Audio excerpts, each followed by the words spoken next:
बिलसी विधानसभा में कुछ समस्या हैं जिनका समाधान होना अभी भी बाकी। अभी हाल ही में देखा गया कि बिजली की समस्या एक बहुत बड़ी समस्या बनकर उभरी। हमारे यहाँ 3 बिजली घरों के निर्माण के लिए मैंने सरकार से आग्रह किया है, माननीय मुख्यमंत्री जी से। क्योंकि उधानी की मेहनता फैक्ट्री में आग लगती है, क्योंकि आंधी आती है, जाहिर सी बात है कुछ फॉल्ट हो सकता है, आग लग जाती है। उसके बाद काफी सारी कमियां उजागर होती हैं, प्रशासनिक लापरवाही उजागर होती है। व्यक्ति उस फैक्ट्री में लापता हो जाता है, या तो कहें उस मलबे के अंदर है जो प्रशासन अभी खोज नहीं पा रहा। मैं मेहनता फैक्ट्री के मालिक के साथ भी खड़ा हूँ।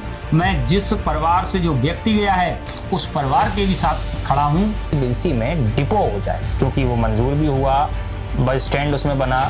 क्या लगता है उसमें मांग में अभी कितना और इजाफा होना बाकी है, कितना भी सरकार को उस पर और ध्यान देना चाहिए? जब माननीय हमारे डिप्टी सीएम साहब बिलसी में गए थे, उनसे आग्रह किया, उन्होंने वहां घोषणा की और आज उस काम को लगभग पूरा हो गया। हमारे बिलसी में बस स्टैंड बन के तैयार हो गया, लगभग 83% काम कंप्लीट हो गया है। नमस्कार, आप देख रहे हैं सी न्यूज भारत और मैं हूं ऋषभ सक्सेना। आपका बहुत बहुत स्वागत है सी न्यूज भारत के खास कार्यक्रम संवाद में। संवाद में आज हम जिक्र कर रहे हैं उत्तर प्रदेश की समग्र राजनीति की समरसता की, उत्तर प्रदेश की राजनीति की स्थिरता और अस्थिरता की। इसका जिक्र इसलिए हो रहा है क्योंकि उत्तर प्रदेश में कुछ भी स्थायी नहीं रहता है और कुछ भी अस्थायी रूप में भी नजर आ जाता है। इसका अवलोकन किया जाए तो एक अलौकिक दृश्य सबके मनोरम हृदय में आ जाता है। क्यों? क्योंकि उत्तर प्रदेश में यदि कोई इंसान छोटा सा कार्य करता है और मेहनत कर रहा है तो वो भी आगे आके विधायक और मंत्री तक का सफर तय कर सकता है। इसी सिलसिले में मेरे साथ आज मौजूद हैं उत्तर प्रदेश की बिलसी विधानसभा से लोकप्रिय विधायक हरीश शाक्य जी। बहुत बहुत स्वागत है विधायक जी आपका सी न्यूज भारत के खास कार्यक्रम संवाद में। चलिए, धन्यवाद। इससे पहले मैं सवालों का सिलसिला शुरू करूं, उससे पहले आपको बता दूं, आप संघर्षों के एक बहुत बड़ी मिसाल रहे पूरे जिले बदायूं में, उत्तर प्रदेश में, क्योंकि आपने एक अपना जो जीवन स्तर है वो बहुत ही समरसता से गुजारा है। एक बहुत ही सामान्य परिवार, पिछड़े समाज से आप आते हैं। उसके बाद उत्तर प्रदेश की बड़ी विधानसभा बिलसी से लोकप्रिय विधायक बनते हैं। और लोकप्रिय शब्द इसलिए जोड़ा जा रहा है क्योंकि विधायक तो इंसान बन जाता है पार्टी के बलबूते पे, लोगों के बलबूते, लेकिन लोकप्रियता जो होती है वो आपके अपने व्यवहार पर कमाई जाती है और इसीलिए आपको लोकप्रिय विधायक का दर्जा दिया जाता है। सबसे पहला सवाल यही करूंगा, जो आपकी लोकप्रियता का मनोरम दृश्य देखा जाता है पूरी बिलसी विधानसभा में, इसके पीछे का आखिरकार क्या कुछ एक राज है? देखिए, मैं एक कार्यकर्ता हूं जी, और पार्टी ने कार्यकर्ता को जब टिकट दिया और टिकट देने के बाद एमएलए बन गया जी, तो मैंने हमेशा कार्यकर्ताओं के साथ वही व्यवहार किया, एक कार्यकर्ता की तरह। तो कार्यकर्ता न कभी बड़ा होता है न कभी छोटा होता है, कार्यकर्ता कार्यकर्ता होता है। काम के आधार पर, जिम्मेदारियों के आधार पर हम विधायक बन गए, लेकिन अपने कार्यकर्ताओं के बीच में हम हमेशा वही सरलता के आधार पर अपने कार्यकर्ताओं से मिलना जुलना, उनकी समस्या का समाधान करना मेरी प्राथमिकता रहा है। और बाकी मैं समझता हूँ ऐसा और कोई विषय नहीं है।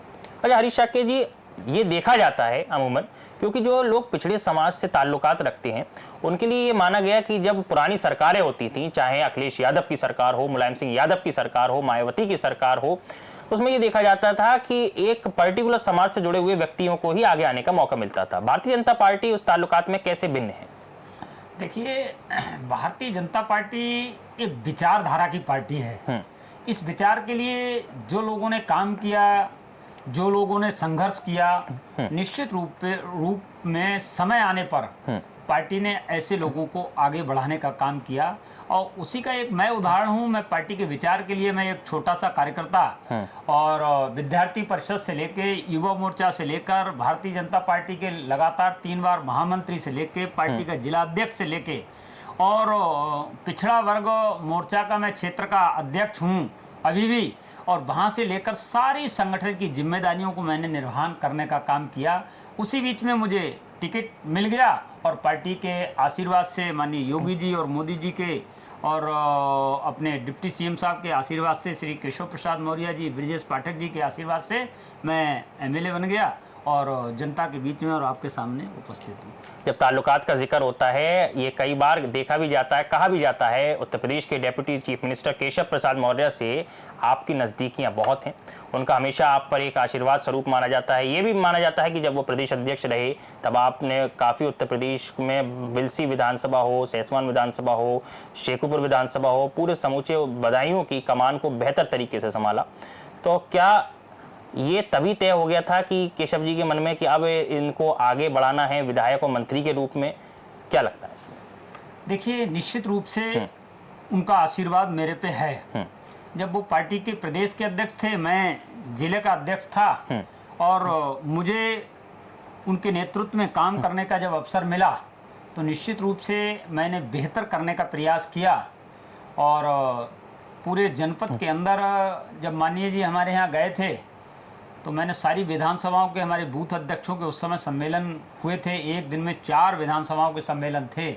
तो उन सम्मेलनों को जब करने का काम किया, पूरे जिले में कार्यकर्ताओं का उत्साह और उमंग उनके नेतृत्व में जब उन्होंने देखा तो निश्चित रूप से मैं कह सकता हूँ उनकी कृपा दृष्टि, उनका आशीर्वाद मेरे पे निश्चित रूप से रहा, जिसके कारण मैं यहाँ तक का सफर तय कर पाया। बिल्कुल। अब विधायक जी बात करते हैं विधानसभा की, तो बिलसी विधानसभा में कुछ समस्या हैं जिनका समाधान होना अभी भी बाकी है। कुछ ऐसी समस्या भी हैं, अभी हाल ही में देखा गया कि बिजली की समस्या एक बहुत बड़ी समस्या बनकर उभरी। आपने बिजली मंत्री से मुलाकात भी करी और बाकायदा उनको अवगत कराया समस्या से, परंतु उसके बावजूद भी समस्या जस की तस बनी हुई है। क्या लगता है इस पर कैसे निजात हो पाएगा? क्या अधिकारी लापरवाही कर रहे हैं? क्या सरकार को इस पर ठोस कदम उठाने की आवश्यकता है? देखिए, कुछ दिन पहले हमारे यहाँ प्राकृतिक आपदा आई, आंधी तूफान आया, जिसके कारण कई जगह पोल गिर गए, लाइन टूट गई। एक हमारे यहाँ हमारे गांव विधानसभा में एक गांव है जामनी, उस गांव में पूरे में आग लग गई। एक हमारे उज्जैनी में मैंथा की फैक्ट्री है, उस फैक्ट्री में आग लग गई। ऐसी घटनाएं, बड़ी दुखित घटनाएं हुई, लेकिन उसके बावजूद भी हमने अधिकारियों से, बिजली विभाग के मिलकर और माननीय मंत्री जी से मिलकर, मंत्री जी ने तत्काल निर्देश दिया और मैंने उस चीज़ को बहुत जल्दी सुचारू रूप से बिजली दिलवाकर, और देखिए गर्मी में थोड़ी दिक्कत तो आ गई, लेकिन परमानेंट कोई दिक्कत नहीं आई है। आज सब कुछ ठीक चल रहा है। हमारे क्षेत्र में चूंकि मक्का की खेती बहुत होती है और मक्का की खेती होने के कारण ग्रामीण फीडर भी बहुत ओवरलोडेड रहता है और शहरी फीडर भी ओवरलोडेड रहता है। लेकिन मैंने क्षमता, बिजली घर उज्जैनी की भी क्षमता बढ़वाई है, बिजली घर बिलसी की भी क्षमता बढ़ाई है, बिजली घर मुजरिया की भी क्षमता बढ़वाई है, बिजली घर नागर जूना की भी क्षमता बढ़ाई है। हमारी विधानसभा में जितने बिजली घर पड़ते हैं उनकी सबकी हमने क्षमता बढ़वाने का काम किया है, नया स्ट्रक्चर लगवाने का काम किया है। बिलसी के अंदर जो जर्जर लाइनें थीं, मैंने पिछली बार लगभग 20 लाख रुपए यहाँ से रिलीज करा के सब तार को बदलवाने का काम किया है। और आगे भी कार्य योजना में हमारे यहाँ 3 बिजली घरों के निर्माण के लिए मैंने सरकार से आग्रह किया है, माननीय मुख्यमंत्री जी से और अपने ऊर्जा मंत्री जी से। एक कछला पर बिजली घर बन जाए और एक अहमदनगर असौली के पास अठगौना है वहाँ पर, और एक गुधनी।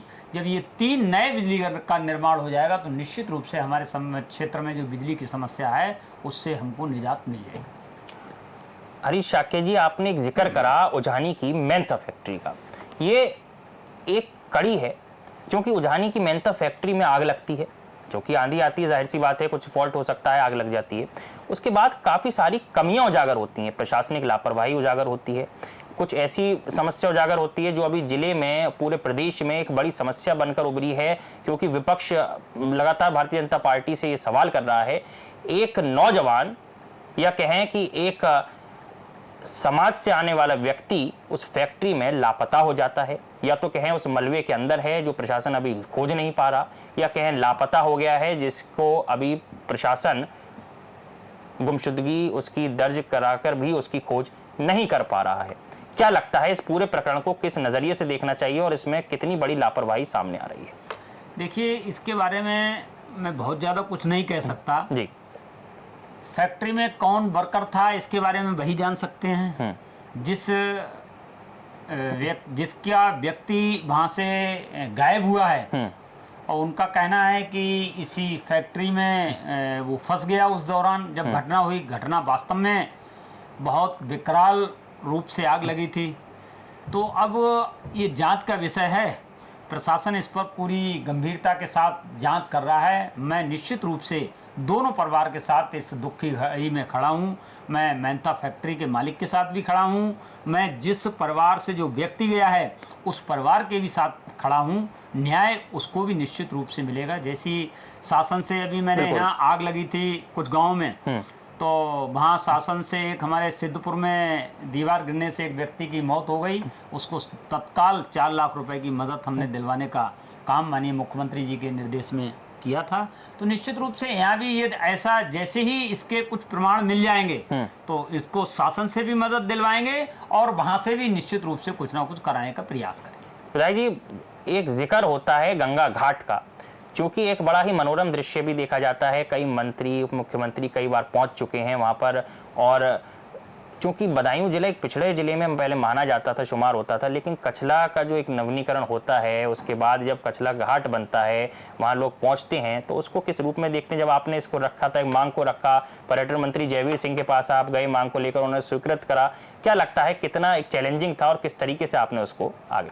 देखिए, क्षेत्र में विकास कराने के लिए मैं पहले दिन से प्रयासरत हूँ और कछला का घाट, गंगा मैया की बड़ी कृपा है हम पे, और गंगा मैया का वहाँ घाट बने इसके लिए मैं निश्चित रूप से संकल्पित हूँ। और माननीय मुख्यमंत्री से भी मैंने कई बार आग्रह किया है और उस काम को आगे भी बढ़ाया है। दोनों तरफ पक्के घाट बनवाने के लिए डीपीआर जिले से बन के आ गई है सीएनडीएस के पास। अभी नगर विकास की हमारी प्राकलन समिति का मैं मेंबर भी हूँ। जी जी।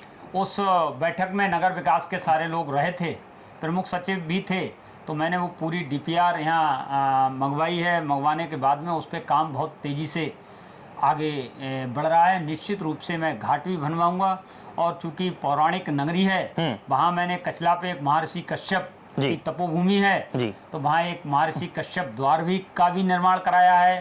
पिछले दिनों पर्यटन विभाग से एक वहाँ हाल भी बनवाने का काम किया है आरती स्थल पर। एक वहाँ पानी की व्यवस्था के लिए वाटर कूलर आरओ जो होता है वो भी लगवाने का काम किया है।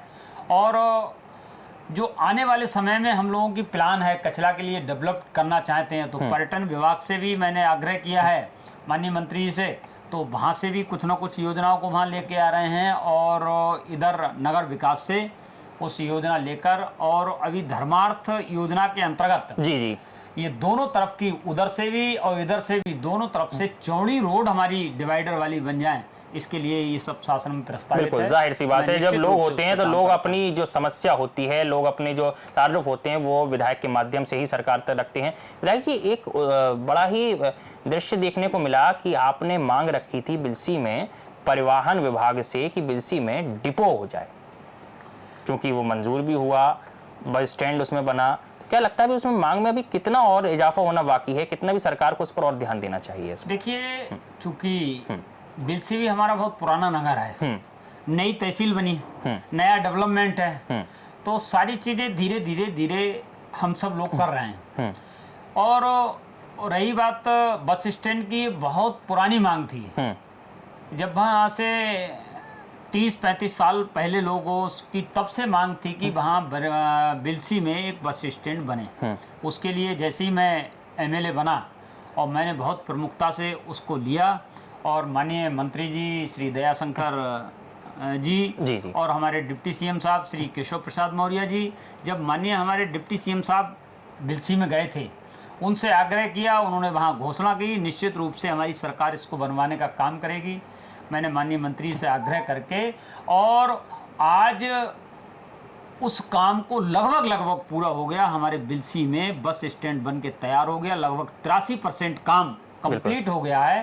थोड़ा सा काम रह गया, मैं समझता हूँ 1-2 महीने में हम बिल्कुल। उसका विधायक जी, जो मांग थी, क्या ये स्टैंड की मांग थी या डिपो की मांग? देखिए, डिपो का काम क्या है, स्टैंड का काम क्या है, ये हमको समझने की बात है। भाई, डिपो में गाड़ियां ठीक होती हैं, गाड़ियां बनाई जाती हैं, भाई डिपो में हमें नगर से क्या लेना देना। डिपो हमारे बदायूं में है। मेन जो नगर की समस्या थी सवारियों के आवागमन की, तो आवागमन का काम तो स्टैंड से चलता जाहिर है, सी तो बात है। निश्चित रूप से स्टैंड बनना चाहिए था। आज तक इसको कोई समझ ही नहीं पाया कि डिपो बनवाना है या स्टैंड बनवाना है। बनवाना है। तो निश्चित रूप से उस बिल्कुल, काम को क्योंकि मैंने विरोधी होते हैं तो वो अपनी बात भी रखते हैं, और जाहिर सी बात है जब आप सत्ता पक्ष में होते हैं तो विरोध भी झेलना पड़ता है। कई ऐसे सवाल हो जाते हैं जिले में, कई ऐसी मुद्दे हो जाते हैं जो बड़ा हाईलाइटेड रहते हैं। तो क्या लगता है विरोधी जो हैं वो आपकी इस छवि से तिलकते रहते हैं, या मतलब एक अलग ही माहौल बनाने की कोशिश की जाती है, क्योंकि आप एक ऐसे समाज से आते हैं जहां इस तरह की चीजें मिल जाए तो बड़ा ही आक्रोश भी देखा जाता है लोगों में। देखिए, चूंकि संघर्ष करके जो व्यक्ति आता है बिल्कुल।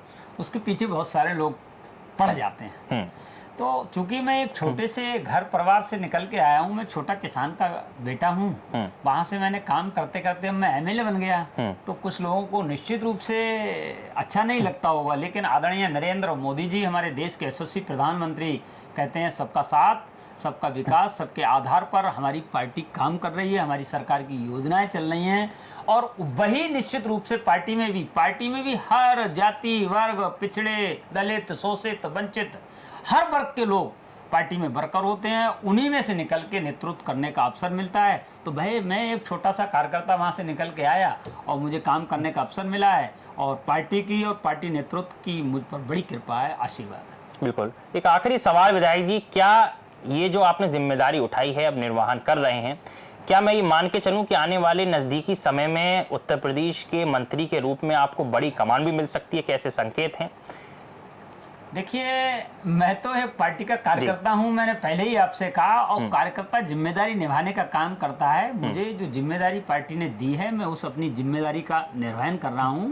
पार्टी नेतृत्व का काम है, क्या करना है क्या नहीं करना है, इस पर मैं कुछ नहीं कह सकता। 2027 की जो लड़ाई होगी वो किन कारणों पे होगी, और बिलसी विधानसभा के लिए कितना चैलेंजिंग भी हो सकता है आपके लिए? देखिए, बिलसी विधानसभा में मैंने अब तक लगभग 200 करोड़ से अधिक रुपए के काम कराए हैं।